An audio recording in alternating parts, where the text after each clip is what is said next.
Shalom, shalom. First and foremost, I want to give all praises to Yahweh, Ba'ashem Yahushai, Ba'ashem Rakakadash, Shalom, Labakarium, Shor, Yasharella, you know. And you know, I'm gonna make a quick land back video on this right here because I was watching the elder Karatazar, out there in Vegas. And he made a good lesson on this, rebuking this false prophet right here you see on the screen. Totally sold out, man. Totally took the bag. You know what I'm saying? Because he's totally, man, bro.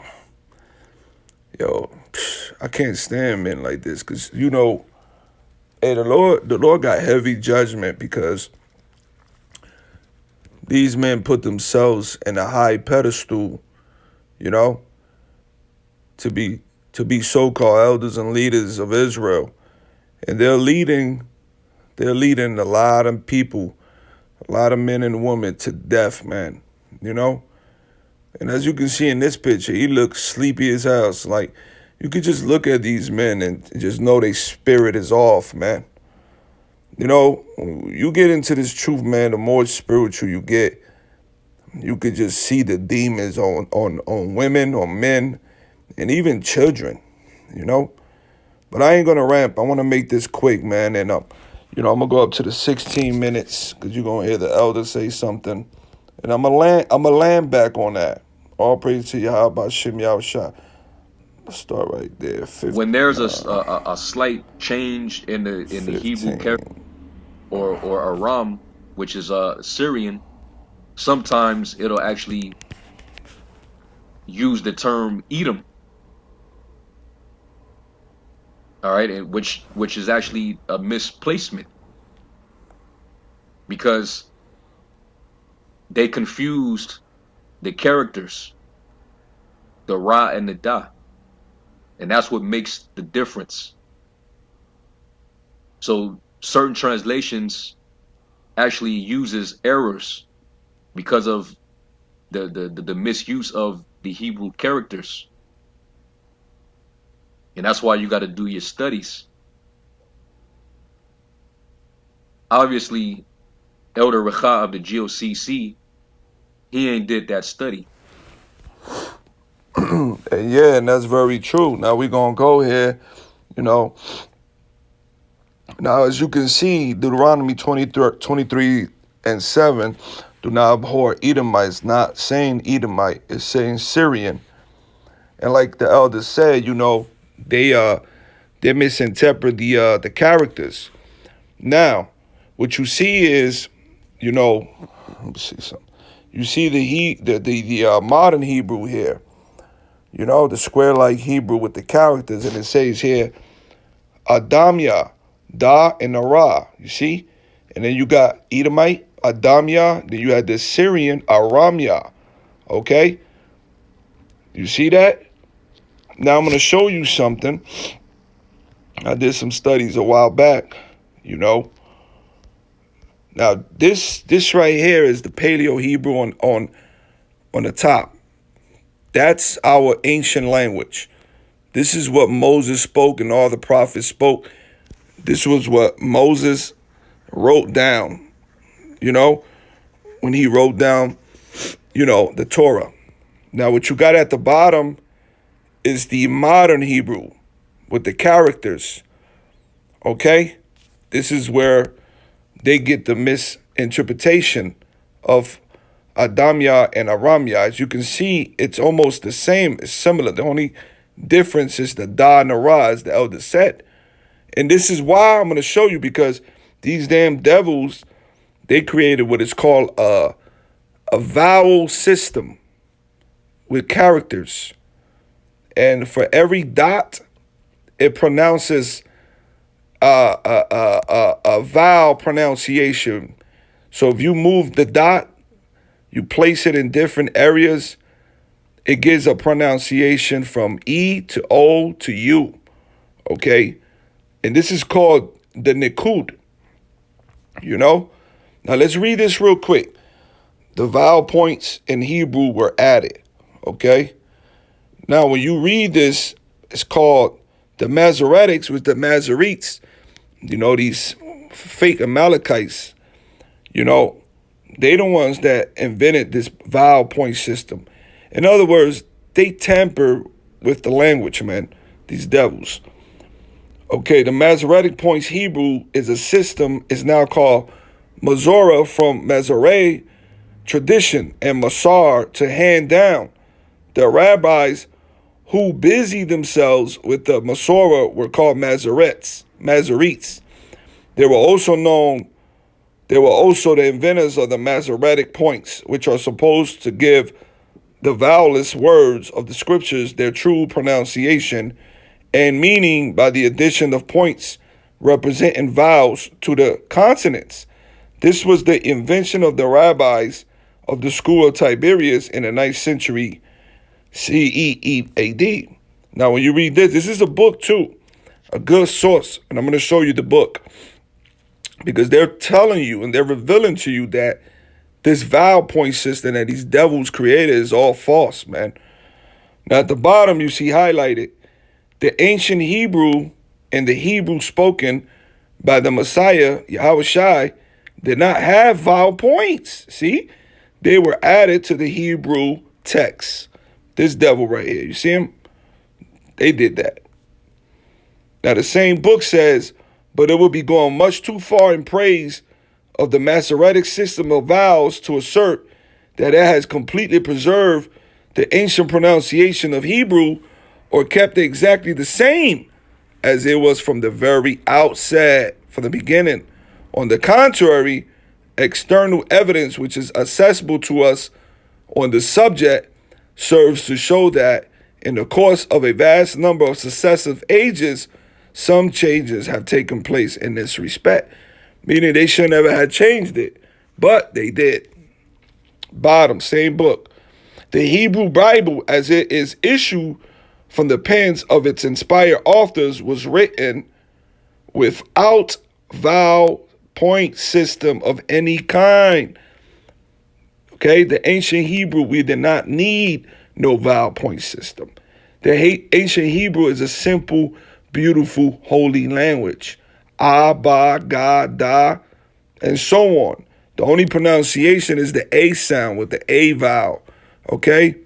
And in some instances, the I, which is not an I, but it's the I pronunciation, like Shammai, hear, O Israel, Shammai, or Yahushai, you know. Same book.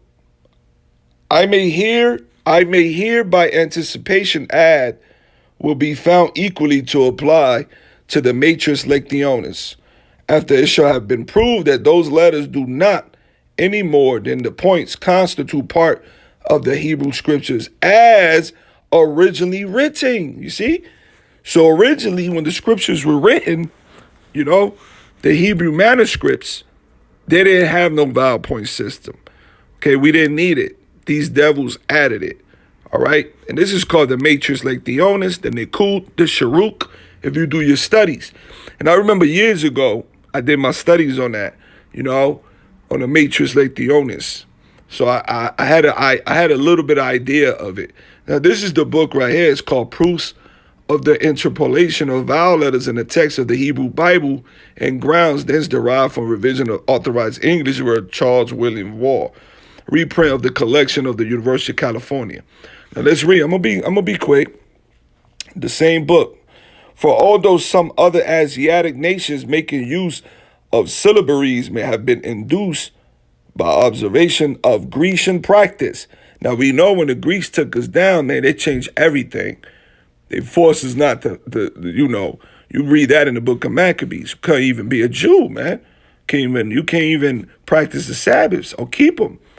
So they actually changed everything, even the dialects. And they forced this to us. They forced this tamper, watered down Hebrew voluntarily to change them into alphabets of a superior order through the introduction of the irregular species of vowel letters, technically called the matrix lectionis. Yet, Salakia. Yet the Jews who were particularly averse to holding any communication with pagans, cannot be supposed to have adopted this improvement till they were compelled to learn the benefit of it by being subjugated to the dominion of the Greeks. So they were forced. Our people was forced. But all their extant coins exhibit either war or the yard or both of these letters employed as vowel signs. So you had coins that you may see the yard and the war in it, but that was later down the line that was implemented in the coins, you know? And therefore each must have been stamped subsequently to the period when they came under the yoke of the people. So when we came under subjection under the Greeks, they just destroyed us completely, man. That's why when you have the Jews, you know, Israel going into, when you start reading into the Roman captivity, they had no idea who they were. They were living like Gentiles. That's why Paul had to come in and, you know, he refers them as Corinthians, Gentiles, the uncircumcision, etc. Okay? So, the word, listen to this. The word ambiguous means not open to more than one interpretation. So the Paleo Hebrew don't need no change. We have a beautiful holy language, man. Okay, and these devils, man, they were dirty with it, man. So I want to finish up here. So I got that out the way. You know, this is why when you see this modern Hebrew, you can, like the elders say, you can misinterpret the da and the ra, as you can see. All right, but when you read scriptures like Deuteronomy 25, the Most High commanded us to utterly destroy Amalek, a tribe of Esau. Okay, when you go to Exodus 17:16, the Most High will have war with Amalek forever, which is Esau. So the Lord doesn't contradict himself, man. Even when you read in 1 Kings, you know, David and Joab killed every male in Edom. And the list goes on, man. You know? So this dude, man, and even furthermore, man, Deuteronomy 26:5, my father Syrian, the Amarian, when you go into that Hebrew word 761, Syrian, Aram, son of Shem, Jacob's uncle, Laban, were relatives. That's why the Lord said in Deuteronomy 23 and said, don't abhor Syrian, Aramya, because those are our kin. Those are our relatives, man. Okay? All right? So, and hey man, it's when you do your studies, man, all praise to Yahweh Shem Yasha. You could see right, you know, through this devil, man, this false prophet, man. And this is a man that's supposed to be in the truth coming out of One West. You know, got all these years in. And for what? And for what, man? To lead your people astray for a bag, man? Damn, man.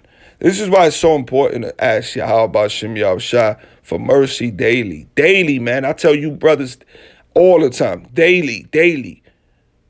You know, pray to the Lord and ask daily for protection and mercy. And do not take your spirit away and continue. It's scary, man. Scary if the Lord take you spirit away, man, and put you and substitute it with a reprobate spirit, man. You know, this dude is a false teacher, man. You know, let me see if I got something on that. False teachers. Damnable heresies. Yeah, this is good. All right. Let's get 2 Peter 2. You know, and I'm going to end it there, brothers. 2 Peter 2. 2 Peter 2. Okay, let me read from the top. But there were false prophets also among the people, even as there should be false teachers among you, who privately should bring in damnable heresies, even denying the Lord Yahweh B'Shem Yahushua that bought them, and bring upon themselves swift destruction, man. And these are the false prophets that's among Israel today, man. This is a prime example of a false prophet, man. All praise to Yahweh B'Shem Yahushua B'Shem Kakadash. Hopefully this was edifying to you, brothers and sisters. Shalom.